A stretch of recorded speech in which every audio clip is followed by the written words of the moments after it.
Now, you probably noticed I don't feel about that war the way we were told we were supposed to feel about that war, the way we were ordered and instructed by the United States government to feel about that war. You see, I tell you, my mind doesn't work that way. I got this real moron thing I do. It's called thinking. And I'm not a very good American because I like to form my own opinions.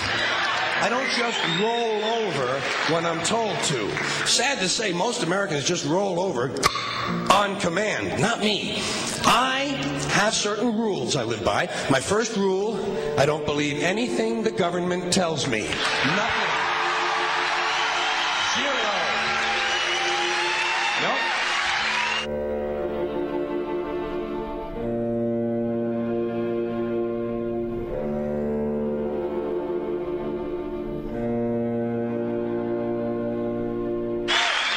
And I don't take very seriously the media or the press in this country, who in the case of the Persian Gulf War were nothing more than unpaid employees of the Department of Defense, and who most of the time function as kind of an unofficial public relations agency for the United States government. So I don't listen to them. I don't really believe in my country. And I got to tell you, folks, I don't get all choked up about yellow ribbons and American flags.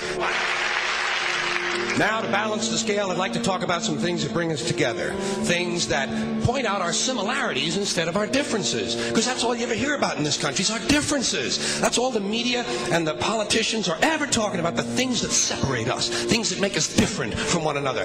That's the way the ruling class operates in any society. They try to divide the rest of the people. They keep the lower and the middle classes fighting with each other so that they, the rich, can run off with all the fucking money. Fairly simple thing, happens to work. You know, anything different, that's what they're going to talk about. Race, religion, ethnic and national background, jobs, income, education, social status, sexuality, anything you can do, keep us fighting with each other so that they can keep going to the bank. You know how I describe the economic and social classes in this country? The upper class keeps all of the money, pays none of the taxes. The middle class pays all of the taxes, does all of the work. The poor are there just to scare the shit out of the middle class. Keep them showing up at those jobs. Politicians know that word. They use it on you. Politicians have traditionally hidden behind three things: the flag, the Bible, and children. No child left behind. No child left behind. Oh, really? Well, it wasn't long ago you were talking about giving kids a head start. Head start, left behind. Someone's losing fucking ground here. But there's a reason. There's a reason. There's a reason for this. There's a reason education sucks, and it's the same reason that it will never, ever, ever be fixed. It's never going to get any better. Don't look for it. Be happy with what you got. Because the owners of this country don't want that. I'm talking about the real owners now. The big, the wealthy, the real owners, the big wealthy business interests that control things and make all the important decisions. Forget the politicians. They're irrelevant. The politicians are put there to give you the idea that you have freedom of choice. You don't. You have no choice. You have owners. They own you.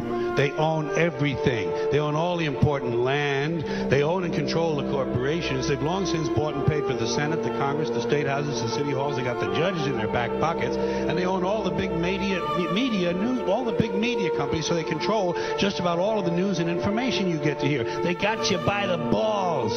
They spend billions of dollars every year lobbying to get what they want. Well, we know what they want. They want more for themselves and less for everybody else. But I'll tell you what they don't want. They don't want a population of citizens capable of critical thinking. They don't want well-informed, well-educated people capable of critical thinking. They're not interested in that. That doesn't help them. That's against their interest. That's right. You know something? They don't want people who are smart enough to sit around the kitchen table and figure out how badly they're getting fucked by a system that threw them overboard 30 fucking years ago. They don't want that. You know what they want? They want obedient workers.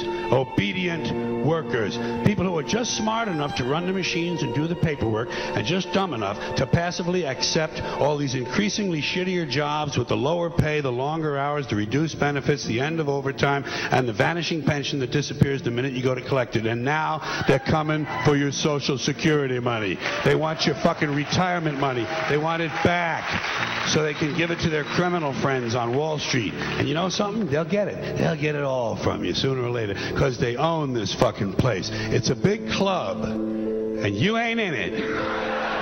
You and I are not in the big club.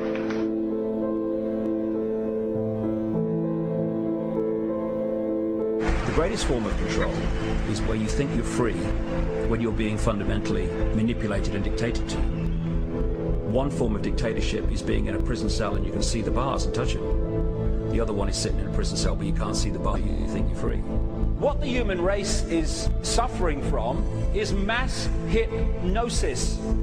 We are being hypnotized by people like this. Newsreaders, politicians, teachers, lecturers. We are in a country and in a world that is being run by unbelievably sick people. The chasm between what we're told is going on and what is really going on is absolutely enormous. The greatest hypnotist on planet Earth is a oblong box in the corner of the room. It is constantly telling us what to believe is real. Historically, the control and manipulation of political opinion has been the Freemasons' main weapon in gaining control of countries and states. Once in control of the rulers and politicians of a country, laws and political structures could be changed in accordance with their agenda.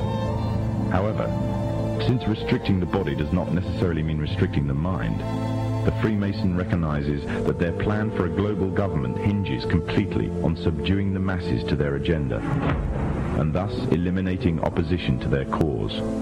And the greatest threat to their plan, posing more danger than any army or law, is the threat of a free-thinking mind.